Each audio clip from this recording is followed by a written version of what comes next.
Yes students, तो बच्चों हम लोग डिस्कस करेंगे कि किस तरीके से हम लोग पीरियड एंड ग्रुप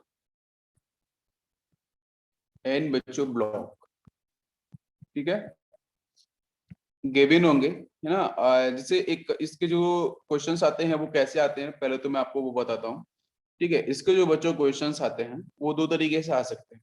ये तो फर्स्ट आपको पता होना चाहिए कि अगर बच्चों क्वेश्चन के अंदर इलेक्ट्रॉनिक कॉन्फ़िगरेशन गिवन है, ठीक है, इलेक्ट्रॉनिक कॉन्फ़िगरेशन गिवन है और उस कॉन्फ़िगरेशन के बेस पे पूछेगा कि बच्चों बताओ कि कौन सा ऑप्शन ऐसा होगा जो एग्जैक्टली सेम पीरियड या जो ग्रुप है या फिर आपका जो ब्लॉक है करेक्ट सीक्वेंस कौन सा अरेंज कर रहा है, ठीक है, कौन सा डिफाइन कर रहा है। सेकंड क्वेश्चन आ सकते हैं on the basis of atomic number, ठीक है, एटॉमिक नंबर के बेस पे क्वेश्चन आता है।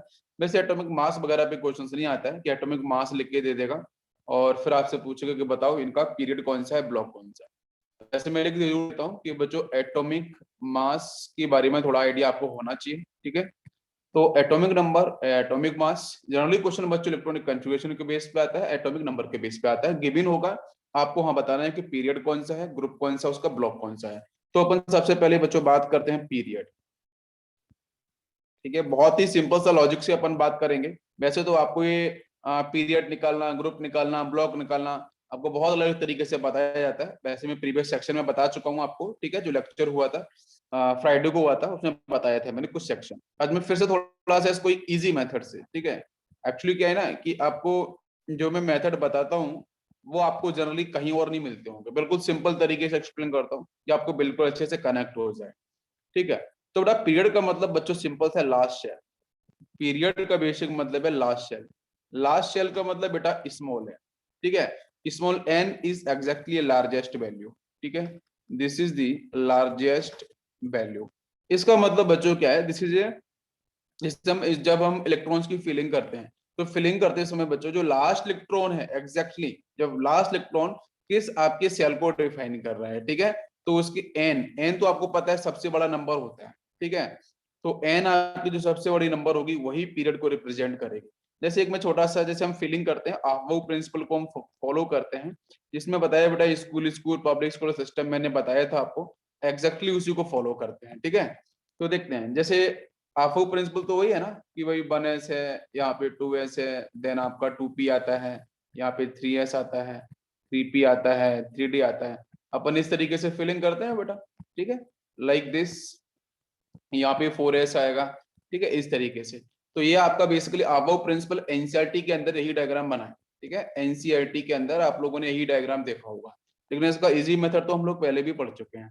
तो देखते हैं बच्चों हम बेसिकली फॉर एग्जांपल कि भाई एग्जांपल अगर लेते हैं तो इलेक्ट्रॉनिक कॉन्फ़िगरेशन का, तो हम पीरियड कैसे डिफाइन करेंगे, पीरियड नंबर जैसे बच्चों लिखा है मैंने 1s2, 2s2, 2p6, है ना, और आपका 3s2, ठीक है। आप देख सकते हो बच्चों स्मॉल एन की वैल्यू सबसे बड़ी कौन सी है, जल्दी बताओ मुझे।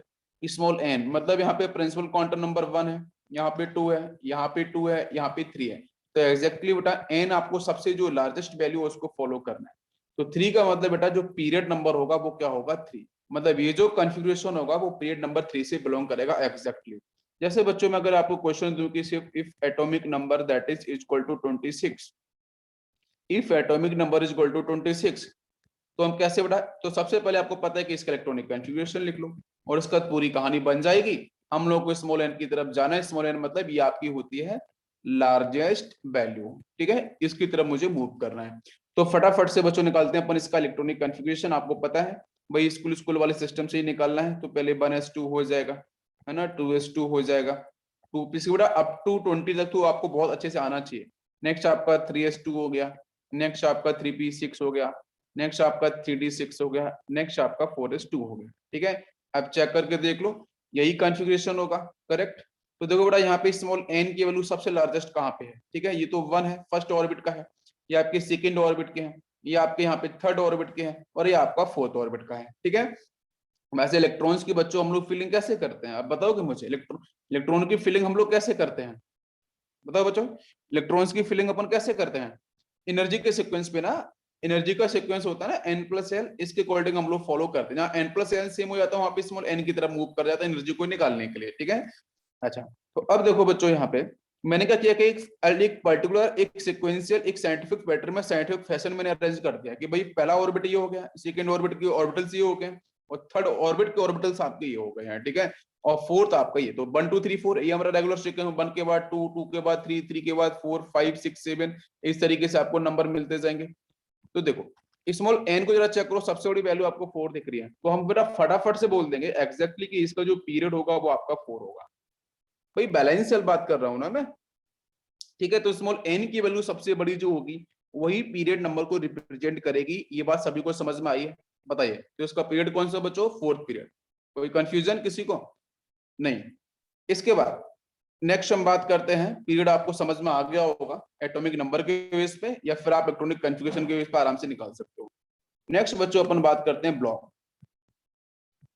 कुछ क्वेश्चंस करेंगे इसके ऊपर, आपको और बेटर समझ में आएगा, ठीक है, जो भी एक्स्ट्रा एक्सेप्शनल पॉइंट होते हैं। तो ब्लॉक को बच्चों जब भी फॉलो करते हैं तो हमेशा फॉलो करते हैं लास्ट इलेक्ट्रॉन। लास्ट इलेक्ट्रॉन किस सब सेल में जा रहा है, लास्ट इलेक्ट्रॉन किस सब सेल के अंदर एंटर कर रहा है। तो जिस सबसेल के अंदर, बेटा सबसेल हमारे पास कौन से है? वही एसपीडीएफ। तो जिस सबसेल के अंदर बच्चों लास्ट इलेक्ट्रॉन एंटर करेगा तो हम फटाक से बोल देंगे कि बच्चों एस ब्लॉक पे, अगर एस सबसेल में गया तो एस ब्लॉक से बिलोंग करेगा, पी सबसेल में गया तो पी ब्लॉक से बिलोंग करेगा, डी में गया तो डी ब्लॉक से बिलोंग करेगा, एफ सबसेल में लास्ट इलेक्ट्रॉन गया तो आपके एफ ब्लॉक से बिलोंग करेगा। एग्जैक्टली सभी को समझ में आ रहा होगा? क्लियर है? जब इलेक्ट्रॉन्स की बच्चों फिलिंग करते हैं तो always follow n+l energy rule, ठीक है, इस एनर्जी सीक्वेंस को फॉलो करते हैं। चलो एक क्वेश्चन देखते हैं, आपको समझ में आएगा। जैसे बच्चों मैंने यहाँ पे लिया है 1s2, next is 2s2, 2p6, 3s2 and 3p3। मैंने ये कन्फिग्रेशन लिया है। आपको बताना है कि यहाँ पे पहले पीरियड कौन सा होगा फिर ब्लॉक कौन सा होगा, ठीक है, पीरियड एंड ब्लॉक, ठीक है। यस, तो सबसे पहले बच्चों पीरियड निकालना तो आसान है, तो हम स्मॉल n को चेक करते हैं। लार्जेस्ट वैल्यू, सबसे बड़ी वैल्यू कौन सी है? 3। तो एग्जैक्टली इसका जो पीरियड होगा बच्चों वो क्या हो जाएगा? That is the 3। बिल्कुल सही आंसर, पीरियड इज 3। अगर मैं यहीं पे बात करता हूँ बच्चों इसकी नेक्स्ट, अगर मैं इसकी ब्लॉक की बात करता हूँ तो एग्जैक्टली किस ब्लॉक से बिलोंग करेगी? तो ब्लॉक बच्चों हमारे पास एसपीडीएफ है। तो मैंने बोला कि लास्ट इलेक्ट्रॉन जिस सब सेल में एंटर कर रहा है, तो बेटा एनर्जी का सीक्वेंस तो आपको पता होना ही चाहिए, राइट। तो यहाँ पे 3s, देखो 3s और 3 है, 3s और 3p दोनों की एनर्जी आप यहाँ पे निकाल भी सकते हो, ठीक है, कंफ्यूजन ना हो। नहीं तो बोलेगे सर n की वैल्यू तो दोनों जगह s के लिए भी 3 है, p के लिए भी 3 है। देखो यहाँ पे s के लिए भी 3 है, p के लिए भी 3 है, तो मैं तो कभी s भी बोल सकता हूँ, कभी p भी बोल सकता हूँ। नहीं बेटा, अब एनर्जी निकालो यहाँ पे। तो 3s के घर पर अपन एनर्जी निकालते हैं तो कितनी आएगी? n+l से। n की वैल्यू 3, s के लिए l की वैल्यू अजीमुथल 0 होता है तो 3 यूनिट निकल के आ जाएगी 3s के लिए। अपन अगर 3p की बात करते हैं तो बच्चों एनर्जी कितनी आती है? जल्दी से बताओ, n+l के अकॉर्डिंग 3 बेटा यहाँ पे n की वैल्यू, l की वैल्यू बच्चों p के लिए कितनी होती है? 1, एग्जैक्टली 1 होती है, ठीक है। दोनों को ऐड करेंगे 4, तो बच्चों 4 बड़ा होता है 3 से, तो एग्जैक्टली बेटा 3p की एनर्जी देखें तो हम बिल्कुल सही बोलेंगे कि बच्चों लास्ट इलेक्ट्रॉन किस सब सेल में, लास्ट इलेक्ट्रॉन किस सब सेल में एंटर किया है? तो पी सब सेल में किया है, तो डेफिनेटली इसका जो ब्लॉक कौन सा होगा? P block. या सभी को मेरी बात समझ में आ रही है? नाउ इट इज क्लियर, सभी को क्लियर हुआ बेटा? Okay, perfect. चलो नेक्स्ट क्वेश्चन लेता हूं मैं इसी को समझने के लिए, कि जैसे बच्चों मैंने यहाँ पे क्वेश्चन लिया, बिकॉज क्या होता है कि आप जितने ज्यादा मैं क्वेश्चंस के बेस पे आके अगर चीजें समझाऊंगा आपको ज्यादा बेटर समझ में आता है, ठीक है। इफ एटॉमिक नंबर इज 19, क्योंकि क्वेश्चंस आने वाले थ्योरी तो थोड़ी इतनी ज्यादा आती है। इफ एटॉमिक नंबर इज 19, तो बेटा यहाँ पे आपको बताना है कि इसका पीरियड कौन सा होगा एंड ब्लॉक कौन सा होगा, ठीक है। समझ में आ रहा है सभी को? यस। तो बेटा सबसे पहले निकालो इसका इलेक्ट्रॉनिक कॉन्फ़िगरेशन, बिल्कुल सिंपल सा sequence, 1s2, 2s2, 2p6, 3s2। देखो बेटा, जिन बच्चों को कन्फ्यूजन अगर नहीं बन रहे ना तो प्लीज बेटा प्रैक्टिस करना स्टार्ट कर दो, ठीक है।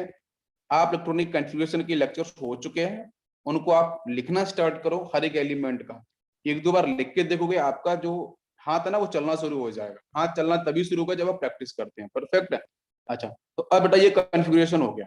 आप देखो यहाँ पे स्मॉल n, सबसे पहले हम बात करते हैं कि अगर मुझे पीरियड को निकालना है तो बेटा स्मॉल n की जो लार्जेस्ट वैल्यू है हम उसको फॉलो करेंगे, बिल्कुल सही। तो लार्जेस्ट वैल्यू बच्चों कहाँ पे, देखो ये 1 है, ये 2 है, ये 3 है, ये 4 है, एग्जैक्टली तो 4। तो पीरियड बेटर कौन सा हो जाएगा, 4 हो जाएगा, फोर्थ पीरियड।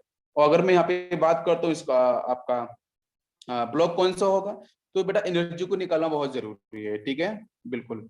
तो अपन अगर यहाँ पे एनर्जी के सीक्वेंस की अगर बात करते हैं, तो मुझे बताना कि यहाँ बच्चों जैसे 3p की एनर्जी निकालते हैं, ठीक है, और यहाँ पे आपका 4s है। तो बहुत से बच्चों को एक पॉइंट होता है कि सर यहाँ से 3p की एनर्जी निकालते हैं, नहीं, बहुत से बच्चों को लगता है कि 3p की निकालते हैं, 4s की निकालते हैं, because n is equal to यहाँ पे आपका 3 है, यहाँ पे आपका 4 है। तो एग्जैक्टली बच्चों बिल्कुल सही सीक्वेंस है कि यहाँ पे 3p की एनर्जी की बात करोगे तो 3 प्लस कितना होगा, अरे भाई n प्लस एल लगाते हैं ना, 3p में आपकी n की वैल्यू 3 है, l की वैल्यू p के लिए कितनी होती है 1, तो 4 यूनिट हो जाएगा। 4s की एनर्जी निकालते हैं n प्लस एल से, तो 4 प्लस 0 होगा, तो ये भी 4। If energy n plus L से बच्चों सेम, तो b will move towards small n। तो यहाँ पे 3 है, यहाँ पे 4 है, तो ऑब्वियसली बच्चों आपकी 4s की एनर्जी ज्यादा है, बिल्कुल सही सीक्वेंस है, कोई कंफ्यूजन नहीं। तो इसलिए बच्चों यहाँ पे आपका जो ब्लॉक होगा वो बड़ा भी है, वो भी एक सही आंसर है। मैं एनर्जी के बेस पे बात करता हूँ, बिकॉज देखो आप लोग ही बाद में मुझसे पूछोगे कि सर ऐसे कैसे होगा, तो वो मैं बताता हूँ इसलिए, ठीक है। तो यहाँ पे आपका जो ब्लॉक है वो हो जाएगा आपका एस ब्लॉक। कोई कंफ्यूजन, बिकॉज लास्ट इलेक्ट्रॉन बच्चों एस सब सेल में जा रहा है, एस सब सेल में जा रहा है, तो that's why we will call ये एस ब्लॉक से बिलोंग करेगा। Computer is clear. वैसे सब एन के बेस पे कर सकते थे, कोई कंफ्यूजन नहीं था उसमें, ठीक है। चलो गुड, नेक्स्ट बच्चों हम बात करते हैं, ठीक है। नेक्स्ट हम बात करते हैं ग्रुप।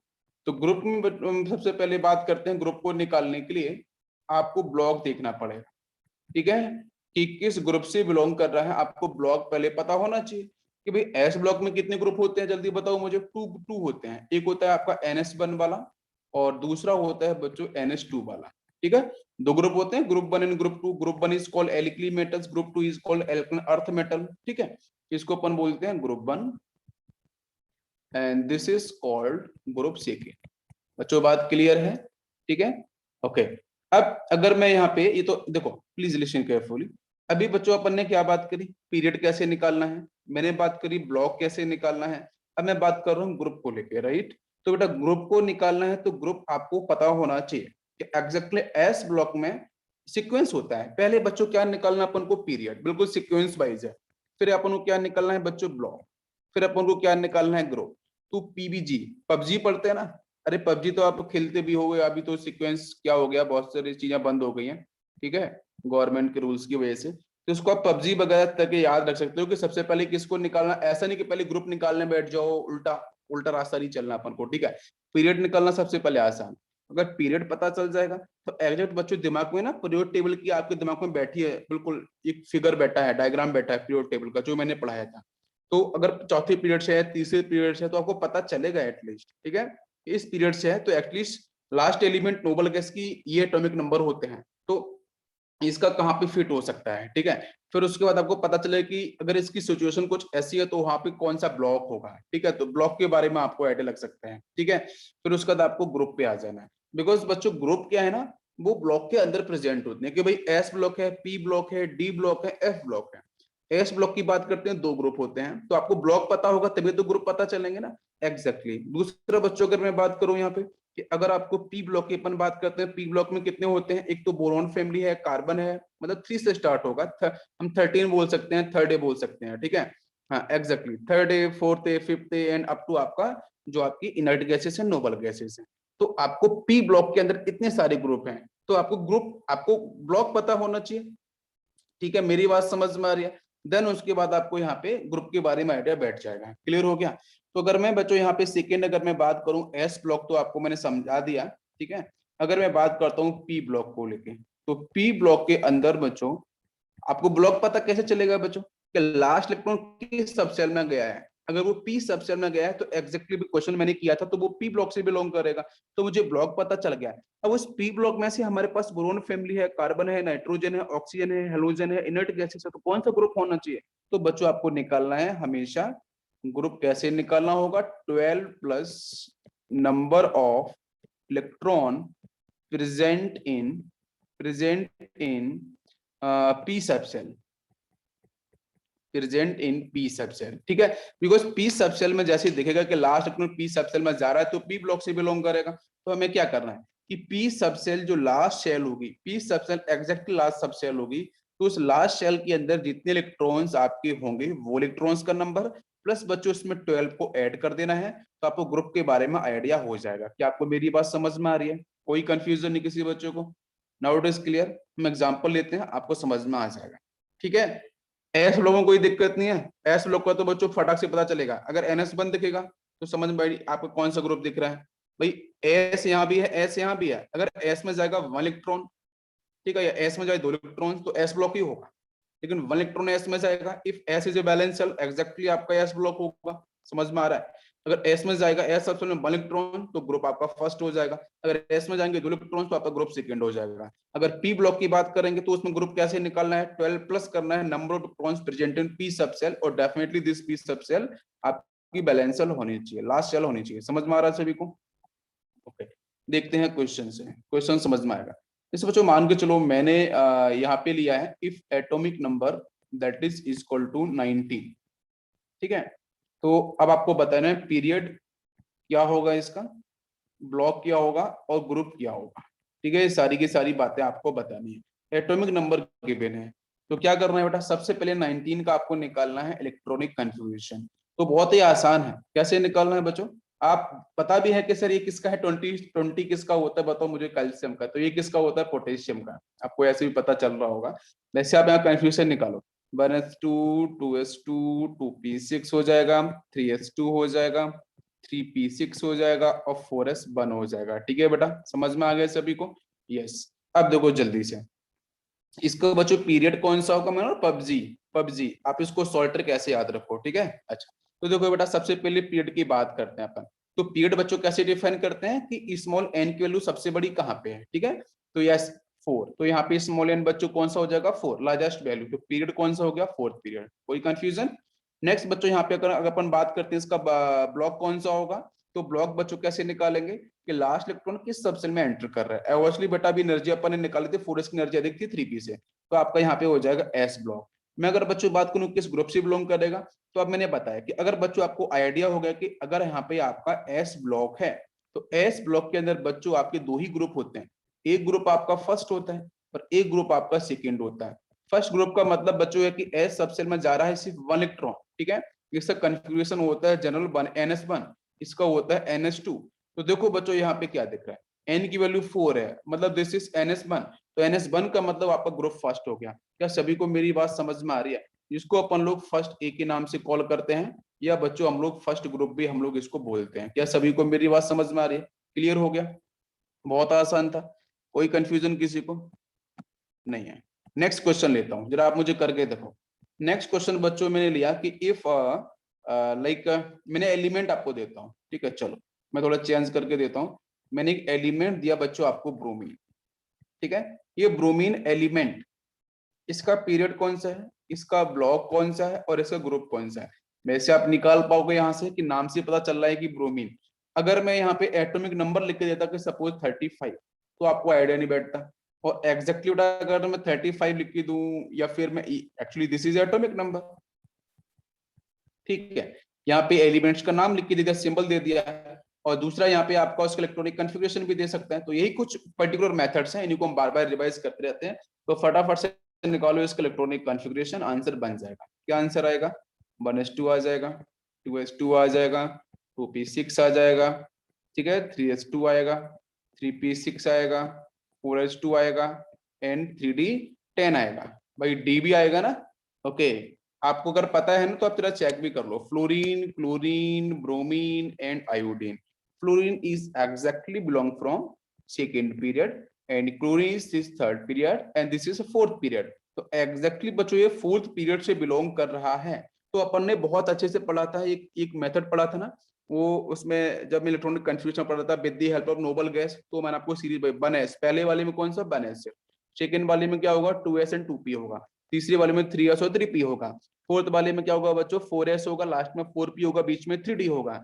एग्जैक्टली बच्चों आपका ये फोर्थ पीरियड से बिलोंग कर रहा है। तो आपको पता होना चाहिए कि यहाँ पे 3d भी आएगा। तो कोई कोई ऐसा ऐसा कोई कंफ्यूजन नहीं होना चाहिए कि यहाँ पे 3d क्यों आ गया है, बिकॉज आपको अच्छे से पता है।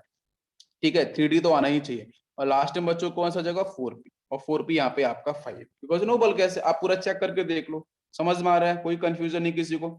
School school, public school, public school, Delhi public school, तो डीपी तक खत्म हो गया, तो एस की जरूरत है अपन को पड़ी। क्या मेरी बात सभी तक पहुंच रही है? कोई कंफ्यूजन किसी बच्चों को नहीं? बहुत सही, बहुत सही, मजा आ गया।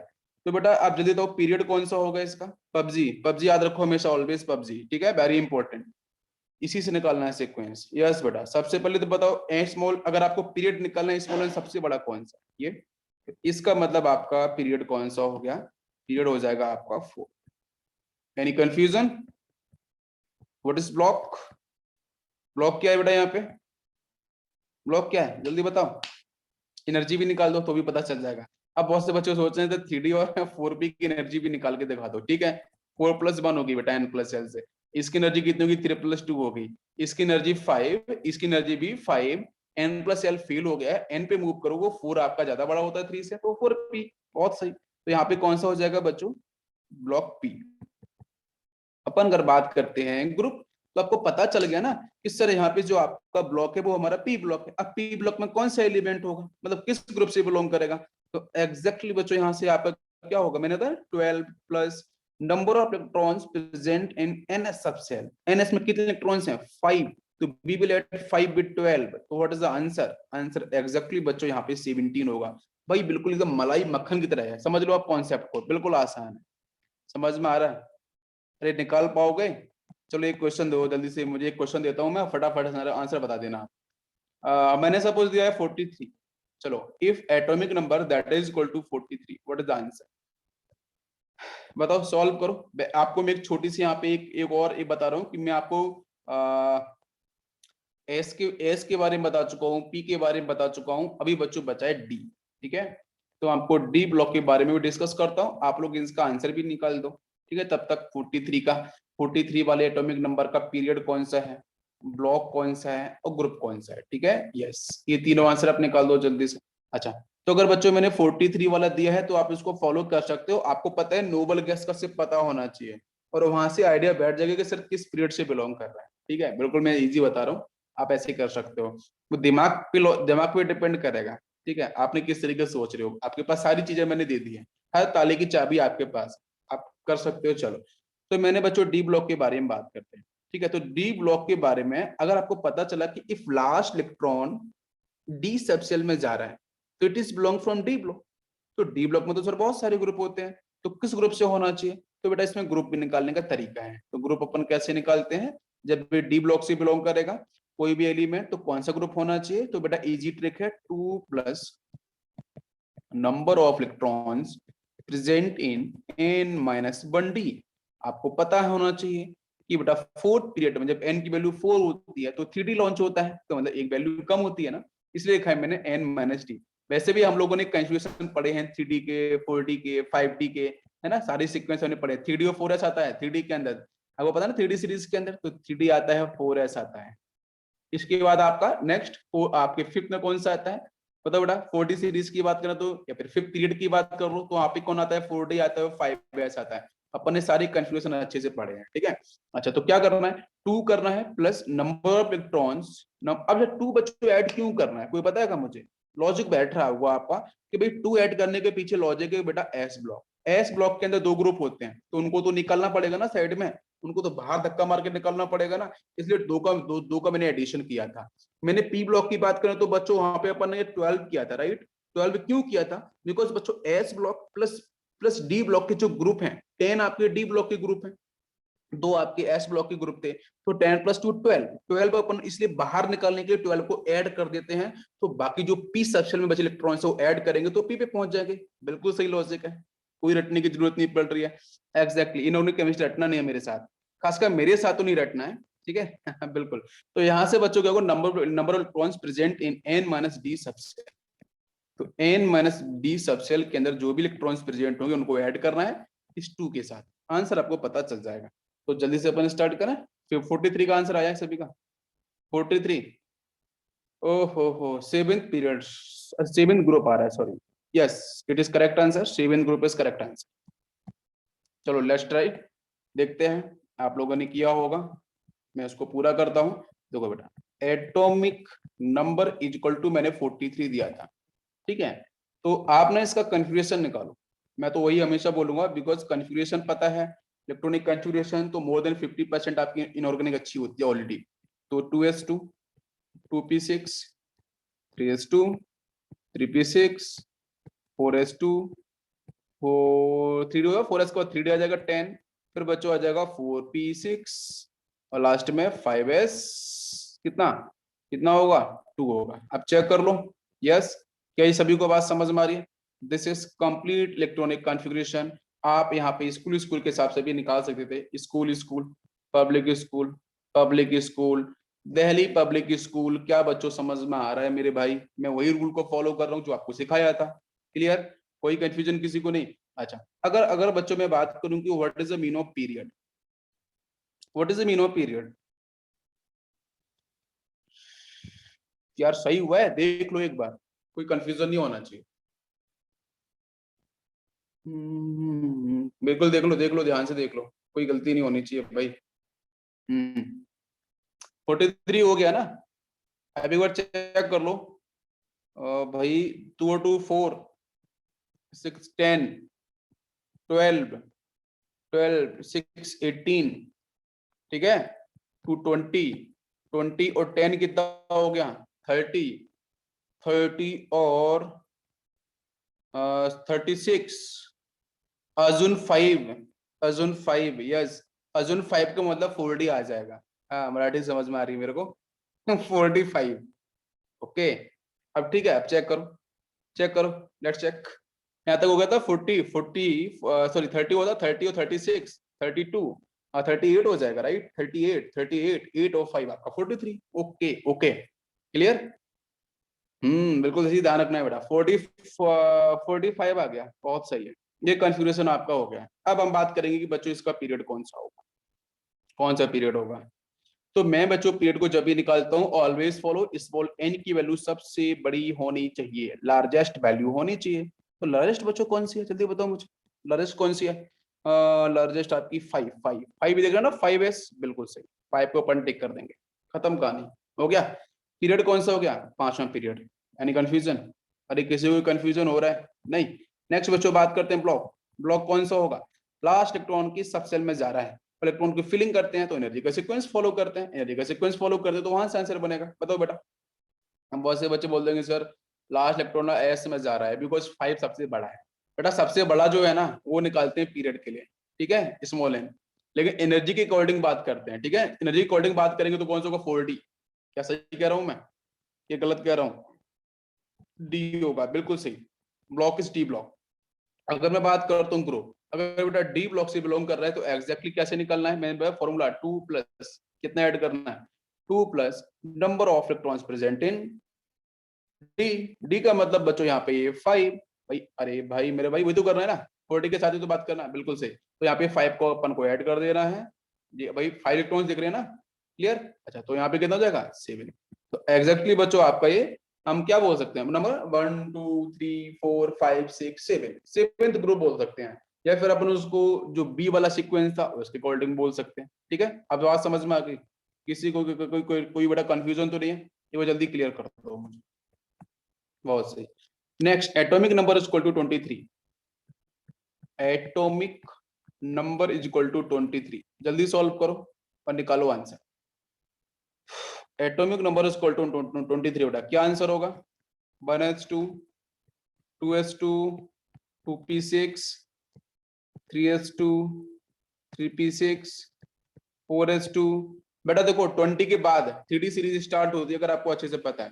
4s2, 4s2 के बाद क्या आएगा? 3d3 आ जाएगा। अब समझ में आ रहा है? ध्यान दो भाई, एटॉमिक नंबर 20 जैसे खत्म होता है ना कैल्शियम का, उसके बाद बच्चों का ऑक्सीडेंटियम, टाइटेनियम, वेनेडियम, ये सब शुरू होता है कि नहीं होता है? बिल्कुल सही। तो बताओ यहाँ पे जल्दी से बेटा, एनर्जी भी निकाल लो। वैसे एनर्जी आपको पता ही है, 4 + 0 की एनर्जी 4 हो जाएगी, और इसकी एनर्जी बच्चों 3 + 2 मिला के ये आपकी एनर्जी ऑलरेडी 5 हो गई है, ठीक है, खत्म कहानी। बिल्कुल से आंसर पता चला गया। ब्लॉक कौन बेटा, पीरियड कौन सा एन के लिए सबसे बड़ी कौन सी है? 4। 4 का मतलब 4th पीरियड हो गया सीधा। कौन सा ब्लॉक होगा बच्चों? ब्लॉक किस सबसे लास्ट इलेक्ट्रॉन जा रहा है? डी के अंदर जा रहा है, बिल्कुल सही, डी।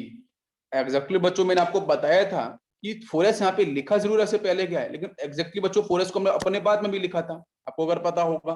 ठीक है, तो एक्चुअली हम उसको 4 को बाद में क्यों लिखते हैं, बिकॉज मुझे एक पता चलना चाहिए ना कि 1 के बाद 2 आता है, 2 के बाद 3, 3 के बाद 4। तो मैंने यहाँ 4s को पहले क्यों लिखा है, बिकॉज एनर्जी इसकी कम है, इसलिए मैंने 4s को पहले लिखा है अकॉर्डिंग टू अबव प्रिंसिपल। आप 4s को बाद में भी लिख सकते हो, वो भी करेक्ट है, कोई गलत नहीं है, लेकिन ये पता होना चाहिए कि हमें किसकी एनर्जी कम है, किसकी एनर्जी ज्यादा है, बस यही आपको मैं सिंपल बताना चाहता हूँ। तो पीरियड जब भी निकालते हैं, स्मॉल एन सबसे बड़ा है उसको चेक करो, और जब हम ब्लॉक फोकस करते हैं तो लास्ट इलेक्ट्रॉन किस सबसेल में जा रहा है, सबसेल में जा रहा है मतलब एनर्जी का सीक्वेंस, तो एनर्जी सीक्वेंस आपको फॉलो करना है। एक्चुअली बच्चों 4s पहले भरा जाता है, 3d बाद में भरा जाता है, ये आपको पता होना चाहिए। तो ये डी ब्लॉक से बिलोंग कर गया। अगर बच्चों मैं ग्रुप की बात करूंगा, डी ब्लॉक आ चुका है, तो फॉर्मूला हमारे पास होता है 2 plus number of electrons present in D, D subshell में कितने हैं 3, तो 2 + 3 आंसर हो गया बच्चों 5। एनी कंफ्यूजन बताइए। बहुत ही सिंपल सा प्रैक्टिस अपन ने कर लिया, सभी क्लियर हो गया, बहुत सही। एस का क्लियर, पी का क्लियर, डी का क्लियर, सब कुछ क्लियर। इसके बाद बच्चों हम बात करते हैं एफ ब्लॉक। तो एफ ब्लॉक को भी अपन ने पहले डिस्कस किया था। एफ ब्लॉक का तो बच्चों सिंपल सा रूल है कि आपको सिर्फ एक्नोड और लेंथनोड के पता होना चाहिए। तो पहले बच्चों बात करते हैं लेंथनोड सीरीज, सेकंड बात करते हैं एक्नोड। लेंथनोड में बेटा क्या होता है, 57 से स्टार्ट होगा और 71 तक आपका जाएगा एटॉमिक नंबर। एक्नोड की बात करते हैं 89 से स्टार्ट होगा बेटा और 103 तक आपका मूव करेगा, बस इन्हीं को ध्यान रखना है, बाकी तो कोई दिक्कत है नहीं, कोई कंफ्यूजन इसमें। ग्रुप तो पता ही है ना, अरे ग्रुप तो दोनों का सेम होता है। कौन सा ग्रुप होता है, थर्ड, या फिर इसको अपन थर्ड बी करके भी बोलते हैं। ठीक है बच्चों, थर्ड बी। ठीक है, ये थर्ड ऐसा नहीं होना चाहिए, ये रोमन के साथ थर्ड यहाँ पे होना चाहिए। ठीक है, थर्ड बी।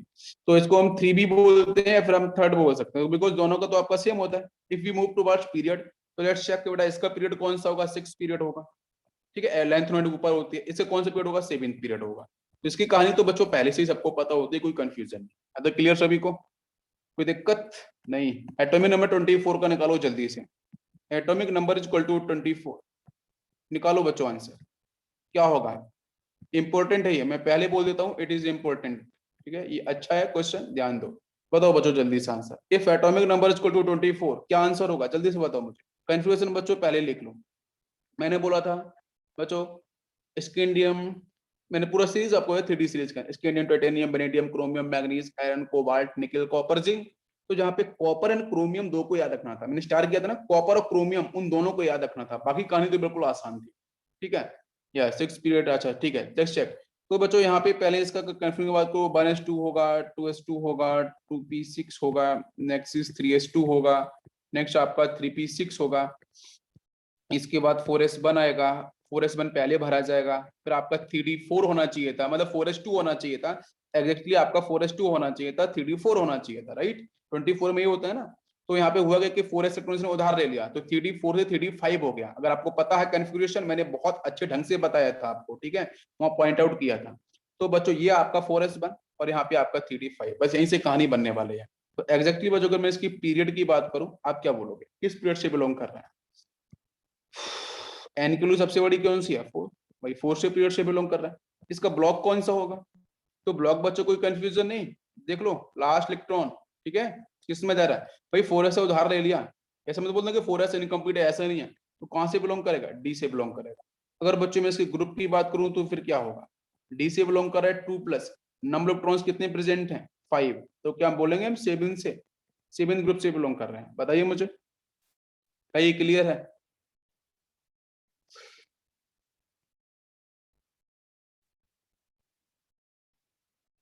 हाँ नहीं नहीं, मैंने आपसे पूछा है, अभी मैंने आपसे पूछा है क्या ये सही आंसर है। नहीं, मैं तो आपसे पूछ रहा हूँ ना अभी, क्या ये सही आंसर है, यहाँ पे यहाँ तक तो सही है, ये दोनों बातें सही हैं, ये दोनों बातें क्लियर हैं। ठीक है, लेकिन मैं पूछ रहा हूँ क्या एग्जैक्टली आपके 7 ग्रुप से बिलोंग करेगा, 7 से बिलोंग करेगा, नो बिल्कुल नहीं, बहुत अच्छी बात है, ये तो जानना था। 7 से बिलोंग नहीं करने वाला, बिल्कुल सही। तो किससे बिलोंग करेगा, हाँ कॉन्फ़िगरेशन आपको पता होना चाहिए, बिल्कुल सही बिल्कुल सही। यहाँ पे जो कॉन्फ़िगरेशन आपको मिलेगा वो इसका लास्ट में क्या होगा, एग्जैक्टली अगर मैं सिंपल तरीके में, तो 4s2 होता है, 3d4 होता है, अगर आपको पता है। वो तो स्टेबिलिटी के करने के लिए जंप कर गया, कहानी तो यही होगी। मेरी बात समझ में आ रही है। तो एग्जैक्टली बच्चों बहुत से बच्चे 5 ऐड कर देंगे, 5 अपन को ऐड नहीं करना है, यहाँ पे आपको 4 को ही ऐड करना है। तो इन दोनों को जब ऐड करेंगे तो आंसर बच्चों यहाँ से हो जाएगा आपका 6। क्या सभी को मेरी बात समझ में आ रही है, तो 6 इज द राइट आंसर। अब बताओ किसी को कंफ्यूजन,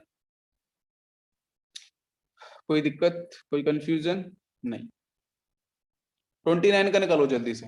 29 जितने भी एक्सेप्शनल पॉइंट है ना जहां से क्वेश्चन बन सकते हैं वो मैं आपको करा देता हूँ एक बार, तो मेरी टेंशन खत्म हो जाएगी कि आप लोग कर पाओगे हमेशा। नेक्स्ट बेटा जेड इज इक्वल टू 29 दे दिया मैंने, ठीक है। बताओ इसका आंसर। कॉपर है, मैं पहले ही बोल दिया कॉपर है, ठीक है। आंसर निकालो इसका जल्दी से। तो भाई configuration 1s2 2s2 2p6 3s2, जितने जितने बच्चे आंसर निकालते जाएंगे बेटा, कॉपी पेन जो बच्चा साथ में नहीं रखेगा उसके लिए हम क्या कर सकते हैं, हम भगवान से प्रार्थना कर सकते हैं, ठीक है, कि उनको कॉपी पेन लेके बिठाएं मेरे साथ, ठीक है। तो कॉपी पेन रख के अगर आप साथ में बैठोगे चीजें निकालते जाओगे तो आपके लिए बहुत चीजें आसान हो जाएंगी, ठीक है। बिल्कुल। तो यहाँ पे आपका पीरियड कौन सा, बताओ मुझे पीरियड कौन सा होगा। जिंक जिंक में जिंक वाली कहानी लगे, हाँ ये कॉपर वाली बात कर रहे हैं, यस। पीरियड कौन सा होगा, फोर्थ। भाई स्मॉल एन चेक करना है, सबसे बड़ा कौन सा है, ये रहा, हो गया आंसर। इसमें ब्लॉक कौन सा होगा, अनडाउटली आपको दिख रहा है डी, बिल्कुल सही, डी में जा रहा है। नेक्स्ट बच्चों, अगर यहाँ पे मैं ग्रुप की बात करूं तो आप कितना बोलोगे, 2+10 बोलोगे क्या, कितना बोलोगे। डी से बिलोंग कर रहा है, 2 का एडिशन करना पड़ेगा, एस को बाहर निकालने कितने में ऐड करूं, 9, यस बिल्कुल सही। तो फिर यहाँ पे कितना हो गया है 11। अब ये मत सोचना बच्चों कि यहाँ पे स्टेबिलिटी वाला सीक्वेंस है सर, यहाँ पे 3D9 होना चाहिए, 4s2 होना चाहिए, 4s2 3D9, एग्जैक्ट तो 3D9 जो होगा ना वो 3D10 हाफ फिल्ड और फुली फिल्ड वाला चक्कर है सिर्फ, यहाँ पे और कुछ भी नहीं है, बस कॉपर और क्रोमियम 3D सीरीज के अंदर, यही तो इम्पोर्टेंट है। एक ले लेगा तो ये 4s1 बन जाएगा, ये 3D10, बस ये जरूर ध्यान है। वहां पे जो जनरल कन्फ्यूजन की बात करते हैं तो वहां पे आपका जो आता है ना वो 3D9 आता है, 4s2 होता है, तो इसलिए 9 का एडिशन करना है। तो आंसर कौन सा होगा, 11। अब समझ में आ रहा है। अरे भाई एग्जैक्टली आपका नहीं, ये 4s2 ये तो होना चाहिए था ना, वो तो स्टेबिलिटी की वजह से शिफ्ट हो जाता है। आपको लेना है ये वाला, ठीक है। ये तो एक्सपेरिमेंटल है बच्चों, दिस इज एक्सपेरिमेंटल। रियल तो आपका ये है ना, this is real, real electronic configuration, this is experimental. जो स्टेबिलिटी वाला होता है वो आपका, भाई स्टेबिलिटी वाला जो है ना कॉन्सेप्ट, वो एक्सपेरिमेंटल डाटा के बेस पे बात बताई गई कि भाई ये स्टेबल ज्यादा होता है। रियल कॉन्फ़िगरेशन तो 4s2 3D9 ही होना चाहिए ना, मेरी बात समझ में आ रही है। तो 9 को ऐड करेंगे, जो ही आपका सही आंसर बताएगा। आप बात समझ में आ गई, कोई कंफ्यूजन किसी को नहीं। तो मैं यहाँ पे कुछ बाकी आप जो अगर मैं, हाँ बाकी क्वेश्चंस आप लोग अगर करना है तो आप ट्राई कर लेना, मैं कुछ क्वेश्चंस आपको देता हूँ। जैसे बच्चों यहाँ पे जीनोन, इसके साथ है 4f0 and 5d0 and 6s2, ठीक है। नेक्स्ट अगर मैं देता हूँ यहाँ पे जीनोन, बस 2-3 क्वेश्चन दूंगा, आप इनके आंसर निकालना। और हालांकि मैंने शायद पहले भी दिया आपको, क्रिप्टॉन, इसके साथ है आपका 4d10 और 5s2, ठीक है। एक और देता हूँ यहाँ पे, now this is xenon 4f7 5d1 और 6s2, ठीक है। तो इनके कुछ हैं क्वेश्चंस ये मैंने दिए, इनके आंसर्स आपको निकालिए, ठीक है बच्चा, निकल जाएगा। क्या निकाला, वही PUBG, period, block and group, ये आपको निकालना है। Any confusion. अब बच्चों हम चलते हैं अपने नेक्स्ट पॉइंट की तरफ।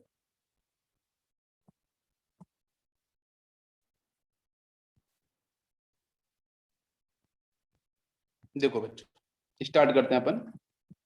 यहाँ पे बच्चों हम बात करने वाले हैं जेड इफेक्टिव के बारे में, ठीक है। जेड इफेक्टिव का मीन क्या है इसको हम लोग यहाँ से समझेंगे, ऐसा क्यों। बिकॉज बच्चों अब जो आने वाली प्रॉपर्टीज हैं जिसमें आएगा आपका एटॉमिक साइज, ध्यान देना, जिसमें बच्चों आएगी आपकी आयनाइजेशन इंक्रीज। नेक्स्ट बच्चों बात करते हैं इलेक्ट्रॉन एफिनिटी, इसको अपन बोलेंगे यहाँ पे इलेक्ट्रॉन गेन इंथैल्पी, ठीक है, इलेक्ट्रॉन गेन इंथैल्पी। नेक्स्ट बच्चों हम बात करेंगे, सब प्लस माइनस का डिफरेंस होता है। नेक्स्ट बच्चों इलेक्ट्रोनेगेटिविटी, ये 4 प्रॉपर्टीज आने वाली हैं, तो इन्हीं चारों प्रॉपर्टीज को अच्छे से पढ़ने के लिए इसमें अगर मैं बात करूं atomic size, ionisation enthalpy, electron affinity, ये 3 पॉइंट तो कम से कम बच्चों ऐसे हैं जिसके ऊपर आंख बंद करके जेईई मेंस और एडवांस बिल्कुल क्वेश्चन पूछता है, एवरी ईयर क्वेश्चन पूछता है इनके ऊपर कहीं ना कहीं। इलेक्ट्रोनेगेटिविटी पे क्वेश्चन नहीं पूछेगा लेकिन ऊपर वाले कॉन्सेप्ट पे क्वेश्चन हमेशा पूछता है। और सबसे इंपॉर्टेंट है आयनाइजेशन एनर्जी, आयनाइजेशन एंथैल्पी बोलते हैं इसको, या बच्चों इलेक्ट्रॉन एफिनिटी जिसको अपन लोग इलेक्ट्रॉन गेन एंथैल्पी बोलते हैं मैथमेटिकली, ठीक है, यस।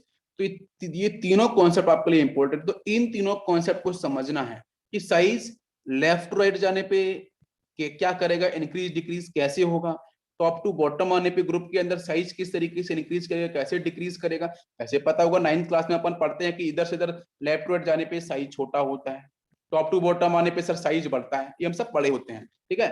लेकिन यहाँ पे मैं जो बताने वाला हूँ आपको जेड इफेक्टिव के बेस पे पूरी कहानी नहीं बताई गई होगी, तो मैथमेटिकली आज मैं आपको जेड इफेक्टिव बताने वाला हूँ। जेड इफेक्टिव का मतलब बेटा effective nuclear charge. Z, Z का मतलब बेटा जो एटॉमिक नंबर होता है, एटॉमिक नंबर का मतलब बच्चों नंबर ऑफ प्रोटॉन्स वही होंगे, नंबर ऑफ इलेक्ट्रॉन्स भी वही होंगे जो एटॉमिक नंबर होता है किसी भी एलिमेंट का। किसी भी एलिमेंट के एटॉमिक नंबर की वैल्यू बच्चों always equal to number of protons and number of electrons, because कोई भी एटम इलेक्ट्रिकली न्यूट्रल होता है, जितना उसके पास पॉजिटिव चार्ज उतना उसके पास नेगेटिव चार्ज होता है। क्या आपको मेरी बात समझ में आ रही है? अरे सभी क्लियर? बताइए बच्चों एक बार, ठीक है। तो हम यहाँ पे अब पढ़ने वाले हैं काफी डेप्थ में इन सारी चीजों को। तो देखो बच्चों, जेड इफेक्ट को हम बोलते हैं Z star. Z star is actually Z minus sigma, Z minus sigma. अब ये होता क्या है जेड माइनस सिग्मा, इसको थोड़ा समझने की कोशिश करते हैं। देखो जैसे बच्चों यहाँ पे एक न्यूक्लियस है, n is equal to 1, n is equal to 2, 3, ये इस तरीके से बेटा हमारे पास क्या है ऑर्बिट है, ठीक है। ऑर्बिट 1 2 3 4 एंड 5, ध्यान देना बच्चों, है ना। अप टू इंफिनिटी तक हम लिख सकते हैं, ठीक है, इंफिनिटी तक हम लोग इसको कर सकते हैं। तो मैंने बच्चों 5 तक लिया है, ध्यान देना बहुत इंपॉर्टेंट है। तो बच्चों देखो सबसे पहले देखेंगे कि ये आपका एक्चुअली यहाँ पे क्या है, ये तो आपका न्यूक्लियस है, बाकी आपके यहाँ पे ऑर्बिट्स हैं, ध्यान दो। तो देखो बेटा लास्ट सेल लास्ट अगर मैं यहाँ पे बात करूं कि लास्ट आपका यहाँ पे ऑर्बिट कौन सा है 5, तो यहाँ पे इलेक्ट्रॉन प्रेजेंट है, बाकी इलेक्ट्रॉन्स में यहाँ पे कुछ इस तरीके से कर रहा हूं। अब ध्यान दो ये आपके इलेक्ट्रॉन्स मैंने यहाँ पे इनर सेल्स और वो आपकी बैलेंस सेल है, ध्यान देना। ये जो आपको दिख रहा है ऑर्बिट, ये मैं बोल सकता हूँ बेटा यहाँ जो इलेक्ट्रॉन प्रेजेंट है वो क्या होगी, ये आपकी बैलेंस सेल होगी। इसके अंदर वाले मतलब यहाँ से लेके 1 से लेके और 4 तक ये सारे के सारे क्या होंगे बच्चों, इनर सेल।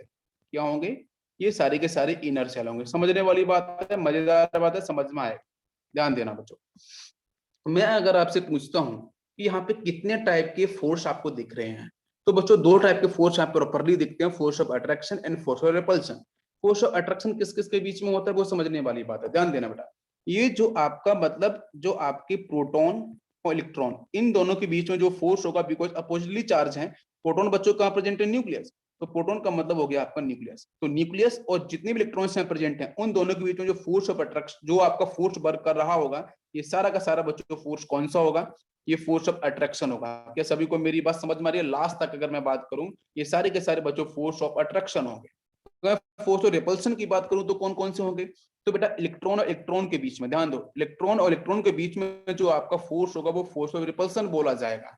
मतलब आप इसको ऐसे समझ सकते हो, मैं इसको यहाँ पे क्लियर कर देता हूँ फोर्स और रिपल्शन को समझाने के लिए, ध्यान दो बच्चा।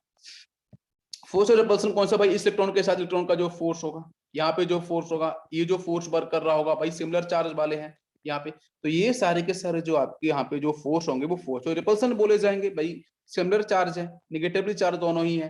तो मतलब इसका मतलब ये समझ में आया कि न्यूक्लियस और जो बाकी इलेक्ट्रॉन्स है, चाहे वो इनर इलेक्ट्रॉन्स हो इनर सेल के, चाहे वो आउटर सेल के हो, उनके बीच में फोर्स ऑफ अट्रैक्शन होगा। इलेक्ट्रॉन इलेक्ट्रॉन के बीच में बच्चों क्या होगा, फोर्स और रिपल्शन होगा। तो अब समझने वाली बात ये है कि हम लोग जेड इफेक्टिव पढ़ रहे हैं, ठीक है। तो जेड का मतलब अलग है, इस जेड इफेक्टिव का मतलब अलग है। मैं अगर आपसे सिंपल से एक लाइन बच्चों पूछता हूँ एग्जैक्टली इफेक्टिव का मतलब क्या होता है, इफेक्टिव का मतलब ये है कि जैसे बोलता हूँ बहुत बार कि भाई इफेक्टिव स्टडी करो। इफेक्टिव स्टडी का मतलब है कि टाइम टेबल बनाओ, उसके हिसाब से आपको पता होना चाहिए हमारा टारगेट क्या है, हमें कितने स्कोर करना है, तो कितना परसेंटाइल हमारा जाएगा। समझ में आ रहा है? मतलब बेसिक बात यही है कि हमें इफेक्टिवली कितना, तो इसका मतलब पता क्या है कि ये जो आपका जो न्यूक्लियस है, ये जो आपका प्रोटॉन्स यहाँ प्रेजेंट है न्यूक्लियस के अंदर, ये प्रोटॉन कितने इफेक्टिवली आउटर मोस्ट इलेक्ट्रॉन, ये जो है इस आउटर मोस्ट इलेक्ट्रॉन्स के साथ कितना इफेक्टिवली फोर्स ऑफ अट्रैक्शन को डिफाइन कर रहा है, उस वैल्यू को बच्चों हम बोलते हैं जेड इफेक्टिव। जिससे मैं रिपीट कर रहा हूं, ध्यान से सुन लो। ये जो न्यूक्लियस है, ये जो प्रोटॉन्स हैं, वो कितने इफेक्टिवली आउटर मोस्ट इलेक्ट्रॉन के साथ फोर्स ऑफ अट्रैक्शन को डिफाइन कर रहे हैं, वो जो वैल्यू होगी, this value is called Z effective, जिसको हम जेड स्टार के नाम से बोल रहे हैं। तो ये वैल्यू निकलते कैसे हैं, निकलते बच्चों ऐसे हैं कि ये यहाँ पे लिखा है जेड और यहाँ पे लिखा है आपका सिग्मा। सिग्मा का मतलब बच्चों है skinning, this is skinning constant, या इसको बोलते हैं शील्डिंग इफेक्ट। प्लीज ध्यान देना बच्चों, समझ में आएगा, प्लीज जिसको हम रिपल्सिव फोर्स के नाम से भी कॉल करेंगे, ध्यान देना। देखो बच्चों, जब ये न्यूक्लियस आउटरमोस्ट इलेक्ट्रॉन के साथ फोर्स ऑफ अट्रैक्शन डिफाइन कर रहा होगा, तो उसके बीच में जो आपके इनर सेल के जो इलेक्ट्रॉन्स हैं, जो इलेक्ट्रॉन्स आपके इनर सेल्स के हैं, ये इलेक्ट्रॉन्स आपके इनर सेल्स के हैं, तो इनर सेल्स के बच्चों इलेक्ट्रॉन क्या कर रहे होंगे, वो आउटर मोस्ट इलेक्ट्रॉन्स के साथ बच्चों फोर्स और रिपल्शन को भी डिफाइन कर रहे होंगे। तो कहीं ना कहीं आउटर मोस्ट इलेक्ट्रॉन बच्चों क्या कर रहा होगा, वो फोर्स और रिपल्शन को भी फील कर रहा होगा, फोर्स और अट्रैक्शन के साथ। फोर्स और अट्रैक्शन बच्चों किसके साथ है, आपके न्यूक्लियस के साथ है। फोर्स और रिपल्शन किसके साथ है बच्चों, इनर इनर सेल इलेक्ट्रॉन के साथ होगा। तो यहाँ पे आउटर मोस्ट इलेक्ट्रॉन्स दो फोर्स को फील कर रहा है, फोर्स ऑफ अट्रैक्शन को भी कर रहा है, फोर्स ऑफ रिपल्शन को भी कर रहा है, दोनों टाइप के फोर्स को कर रहा है। लेकिन एग्जैक्टली बच्चों जो न्यूक्लियस के पास एग्जैक्टली जितना चार्ज होगा, तो चार्ज बच्चों कितना होगा कि भाई यहाँ पे अगर मैं बात करूं इसकी जेड की बात करूं, तो जेड की value always greater as compare to Z star. क्यों, जेड बच्चों क्या होगा भाई, इसके पास जो भी बेटा नंबर ऑफ प्रोटॉन्स के नंबर और उसका जो चार्ज, दोनों का मल्टीप्लाई करेंगे। ठीक है, तो वो तो आपका यहाँ पे इफेक्टिवली चार्ज, वो तो यहाँ पे आपका जेड हो जाएगा।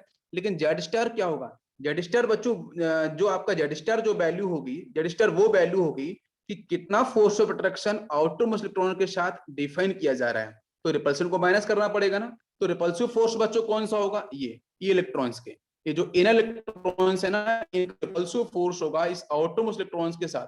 उस रिपल्सिव फोर्स को अगर मैं माइनस कर देता हूं, उस टोटल चार्ज, मतलब टोटल चार्ज जो प्रेजेंट है उस न्यूक्लियस के साथ, भाई न्यूक्लियस के साथ जो टोटल चार्ज है उसको हम जेड बोलेंगे। उस जेड में से अगर मैं रिपल्सिव फोर्स को माइनस कर देता हूं, तो कहीं ना कहीं आपको पता चल जाएगा कि कितना इफेक्टिवली जो न्यूक्लियस है वो आउटर मोस्ट इलेक्ट्रॉन के साथ फोर्स अट्रैक्शन को डिफाइन कर रहा है।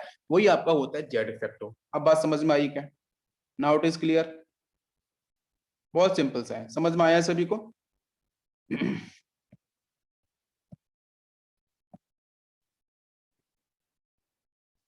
चलो, तो इसके साथ बच्चों हम लोग यहाँ पे एक टेबल बनाते हैं, आपको समझ में आएगा। ठीक है, बहुत ही इजी मेथड हम लोग बात करेंगे। इलेक्ट्रॉन्स इन ऑर्बिटल, इधर लिखा है मैंने पर इलेक्ट्रॉन इन ऑर्बिटल। एक वो जो टेबल बनाते हैं समझ में आ जाएगा यहाँ पे अच्छे से। ठीक है, कुछ इस तरीके से। यस, यहाँ पे अपन कर लेते हैं स्मॉल n-1 और एक आपका n-2 या फिर n-3 या n-4। ठीक है, यस। तो यहाँ पे बच्चों सबसे पहले बात करेंगे एस, इलेक्ट्रॉन ऑर्बिटल्स। मैंने पहले बात करी एस, या फिर मैं बात करता हूँ पी। एस और पी ऑर्बिटल्स के साथ हम पहले बात करेंगे, ध्यान देना। ठीक है, तो कितनी कितनी वैल्यूज होती है अभी निकालेंगे हम लोग। इसकी वैल्यू होती है 0.35, इसकी वैल्यू होती है 0.85, इसकी वैल्यू होती है 1.00। ठीक है, नेक्स्ट बच्चों हम सिग्मा की बात कर रहे हैं। ठीक है, यस। नेक्स्ट हम बात कर रहे हैं डी और एफ ऑर्बिटल्स के लिए, इसकी वैल्यू होती है 0.35। ठीक है, और अगर मैं इसकी बात करता हूँ तो ये होती है आपकी थोड़ी 1 होती है, थोड़ी बढ़ जाती है, 1.00 यूनिटी होती है, और ये भी होती है 1.00। ठीक है, तो ये जो मैं वैल्यूज एक्चुअली बच्चों जो सील्डिंग इफेक्ट होगा ना, कि अगर बच्चों इलेक्ट्रॉन्स प्रेजेंट होगा कहाँ पे, एस और पी में, तो एस और पी अगर बच्चों होती है आपकी आउटरमोस्ट सेल, मतलब एन मतलब आउटरमोस्ट सेल, तो उसकी जो आपका रिपल्सिव फोर्स होगा वो 0.35 होता है। ये वैल्यूज आपको ध्यान रखनी पड़ेगी। अगर बच्चों एस और पी, अगर आपका क्या होता है ध्यान दो, अगर एस और पी बच्चों n-1 होता है, क्या होता है n-1, मतलब इनर में होगा, इनर शेल में होगा, तो उसकी वैल्यू होती है 0.85। ठीक है, सील्डिंग की वैल्यू। अगर बच्चों आपका n-2 में होता है, n-3 में, n-4 में होता है, n-5 में होता है, n-6 में होता है, तो उस केस में एस और पी की वैल्यू कितनी होगी, 1.00। ये इलेक्ट्रॉन्स प्रेजेंट होंगे एस और पी में, उनकी हम सील्डिंग इफेक्ट की बात कर रहे हैं, रिपल्सिव फोर्स की। ठीक है, नेक्स्ट बच्चों ध्यान दो, डी और एफ अगर बच्चों होता है एन आउटर मोस्ट शेल, तो उसकी वैल्यू होती है 0.35। डी और एफ में अगर इलेक्ट्रॉन्स जो प्रेजेंट होंगे, डी और एफ ऑर्बिटल्स में जो इलेक्ट्रॉन्स प्रेजेंट होंगे, उनका जो रिपल्सिव फोर्स होगा, और वहां पे डी और एफ अगर आपका एन सब सेल है, इलेक्ट्रॉनिक कन्फिग्रेशन निकालेंगे, उससे समझ में आएगा, तो उसकी वैल्यू बच्चों 0.35 लेनी पड़ेगी। मैथमेटिकली निकालने वाले हैं बच्चों जेड इफेक्ट हम लोग। फिर बच्चों इसकी वैल्यू होती है 1.00 अगर वो n-1 के साथ होगा इनर।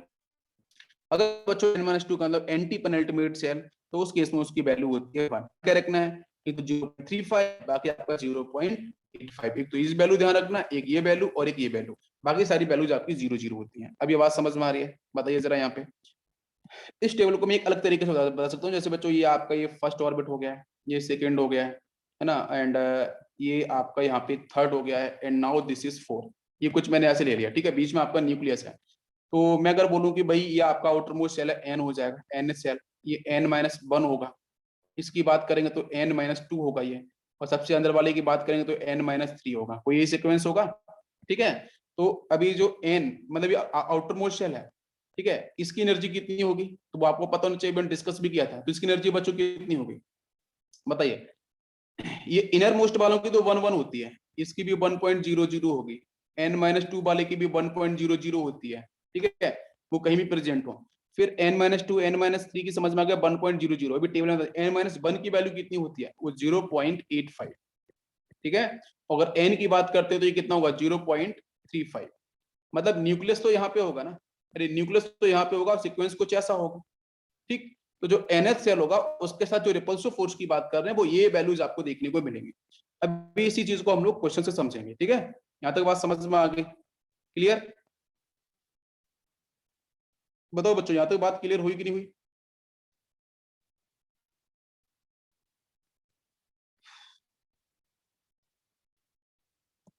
यस, चलो अब हम समझते हैं। देखो, तो देखो बेटा, सबसे पहले काम क्या होता है कि जैसे मैं अगर आपको कोई भी बड़ा एटॉमिक नंबर दे रखा है और उसका अगर आपको इलेक्ट्रॉनिक कॉन्फ़िगरेशन निकालना होगा, तो पहला काम आपको क्या करना होगा, सबसे फर्स्ट स्टेप आपको यहाँ पे करनी होगी, पहली स्टेप आपको करनी होगी कि बच्चों सबसे पहले जैसे आपको जो ऑर्बिट के सीक्वेंस में जो इलेक्ट्रॉनिक उसको आपको एक जगह इकट्ठा करके लिखना है। जैसे 1s एक साथ लिखना है, 2s 2p को एक साथ लिखना होगा, ठीक है। नेक्स्ट आपका 3s और 3p को एक साथ लिखना होगा। नेक्स्ट बच्चों आपका 4s और 4d को एक साथ लिखना होगा, ठीक है। यहाँ पे आपका एक सेकंड 4p भी आएगा, वन सेकंड इसको मैं क्लियर कर दूं। 4s और 4p, yes, one second, 4s और 4p ये एक साथ रहेंगे। 4d इसके बाद लिखा जाएगा अलग से, और आपका 4f होगा वो अलग से लिखा जाएगा, एंड सो ऑन। ये सीक्वेंस हम फॉलो करेंगे। sp को हमेशा साथ में लिखना है, ठीक है। 1s तो एक ही होता है, ये sp ये साथ में रहेगा, ये sp यहाँ पे साथ में रहेगा 3 के लिए, यहाँ पे ये sp साथ में रहेगा।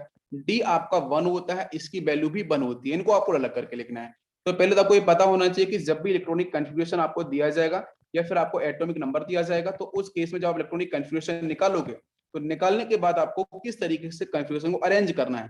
तो 1s को इस तरीके से, 2s 2p को एक साथ, 3s 3p को एक साथ, 4s 4p को एक साथ, है ना, 4d को अलग एंड 5f को अलग, 4f को अलग, इस तरीके से सीक्वेंस आपको फॉलो करना है। समझ में आ रहा है? इसके बाद क्या आएगा, 5s आएगा और आपका 5p आएगा, उनको एक साथ लिखना है। फिर आपका जो 5d जो आपका 5d होगा उसको अलग से लिखना होगा। ये सीक्वेंस पूरा का पूरा आपको फॉलो करना होगा। भाई 3d, यहाँ पे 3d भी आएगा, उसको अलग लिखना है। यहाँ पे 3D आना चाहिए, लिखा नहीं है मैंने। अब देख लो, 3D को अलग से लिखना होगा, ठीक है। D को अलग से, F को अलग, लेकिन S और P को एक साथ लिखना होगा। अब ये बात समझ में आ रही है? कोई कंफ्यूजन? चलो मैं एक छोटा सा एग्जांपल लेता हूँ, एक एग्जांपल लेता हूँ, फिर इसको फिनिश करता हूँ लेक्चर को। जैसे जो लिथियम लिया, atomic number is 3, atomic number is 3, तो 3 का मतलब बच्चों व्हाट इज द कॉन्फ़िगरेशन, ये हो जाएगा 1s2 2s1, ये तो कॉन्फ़िगरेशन होगा 1s2 और 2s1। तो आप ये ध्यान दो यहाँ पे कि जो 2s1 है इसमें लास्ट में बेटा क्या है, ओनली 1 इलेक्ट्रॉन दिख रहा है आपको।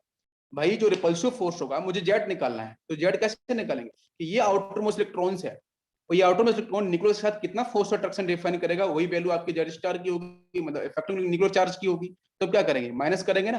तो वो माइनस कैसे करेंगे, किस तरीके से करेंगे, इस बात को समझते हैं। तो देखो बेटा, पहले सिग्मा निकालें अपन।